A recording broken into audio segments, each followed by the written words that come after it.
Good morning. This morning we're going to do some painting to relax and to heal. After my little procedure, what didn't actually go according to plan, still in pain, but today put a bit of face makeup on, made myself look a little bit better, taken the painkillers. So now I'm going to have a little go at doing a landscape because I asked what people would like to see, and the first message was landscape. So again, we need to sort out our paper. My favourite paper is just for the average person, would be my normal Winsor & Newton, but I like the 11 by 14 inches because if you're going to do a landscape, you can of course do it on the landscape way, but I'm going to do it in an upright portrait shape because sometimes it's nice just to be different, isn't it? So because my picture is going to have lots of greens in it today, it won't be, you know, this is going to be my version. I want to have a tree, I want to have some skyline, I want to have sort of like a bit of a field and a little bit of a fence panel and a few little bits of flowers at the front. Because when you do flowers, it always gives you a lift flowers. And you can do sky. The sky can show how you feel. You can make the sky beautiful and sunshine for a happy day. You can make it dark and deep and like horrible, like a storm brewing. It's how you're interpreting what you want to do for art. And remember, this isn't for anybody else other than you. So it doesn't have to be brilliant. It doesn't have to be a Rembrandt, a Picasso, this type of thing, not a Constable. It has to just be Sally. This is a Sally picture. So this picture is for me. So hopefully you've all got to, hopefully you've all bought some like watercolour pencils, because this is one of the best things to have, because when you do like your scribbling and your outer lines, your picture, you haven't then got to rub it off. If you're using a graphite one, sometimes when you do go to rub off, you can ruin your actual paper. So this way, once we start putting the watercolour on and the water, this will dissolve into the picture.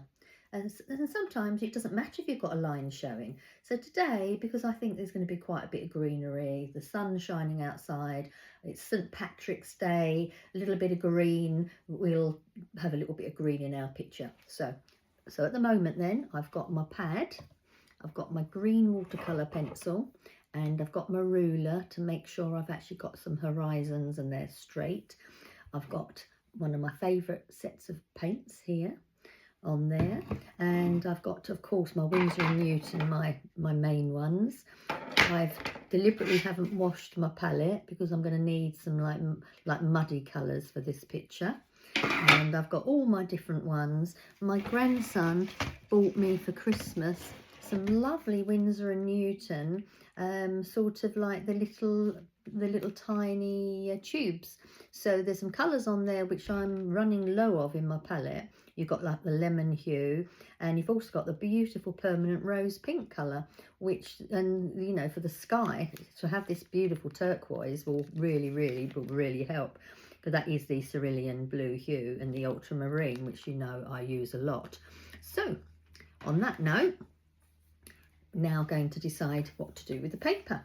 Now, because I'm going to be doing it in the portrait shape, again, as we all know, that if I put the line there, that's halfway. You can't be doing halfway, it doesn't make a good picture. So do we want more foreground and do we want less sky? I think we do. So I'm going to do it sort of like 3/4. So that'll be my line. Because I want some sky, but I want more land, as it were. So what I've done is I've just done a quick line across the green line. Not, you know, not too dark, but you know, so again, that is going to be my, you know, my horizon line. But because I'm doing foreground, I've decided I want to have perhaps fencing. So if I just look at how I've got my foreground, if I just do like a couple of lines here for fencing, because of course it's not going to be that neat and tidy, but this is the start. So the next one would be sort of on the angle, then that would be a little bit lower there. So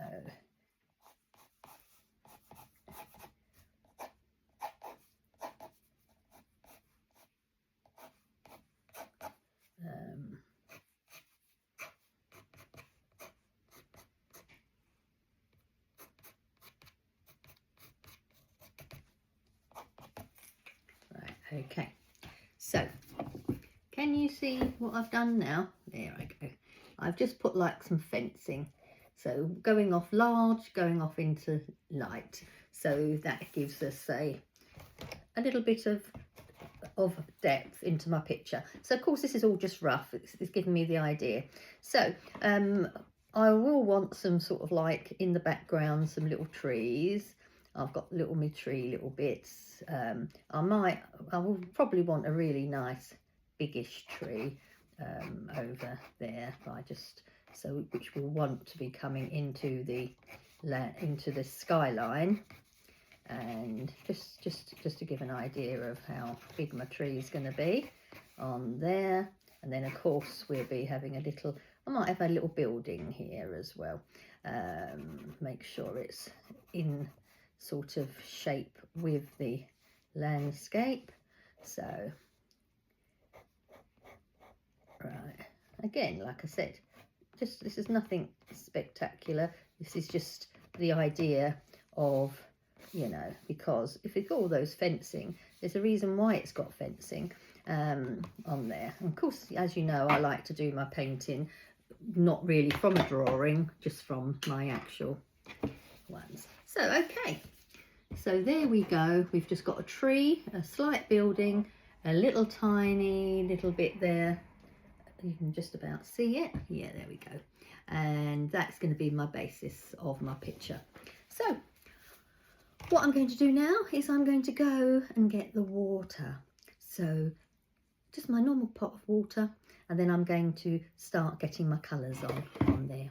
See you shortly once I've got my paintbrushes ready and the water.